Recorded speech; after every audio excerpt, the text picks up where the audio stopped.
Ang nagkalain-lain nga mga opisina sa City Government of Balay-Balay nag-commit nga mahatag ang ipaabot ng mga panginahanglanon sa ato ang mga kaigsuonan nga FRs pinaagi sa mga programa namo, no? So andam kanunay mo assist ang ato ang mga nagkalain-lain nga opisina sa City Government.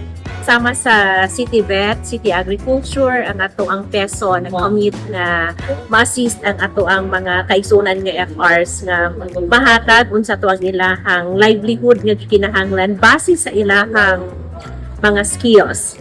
Ang ato ang opisina sa CSWDO mo-assist pod nga ma-link sila sa mga appropriate nga mga agencies nga mao gyud makatabang o makatubag sa ilahang gipaabot nga mga skills training or livelihood needs.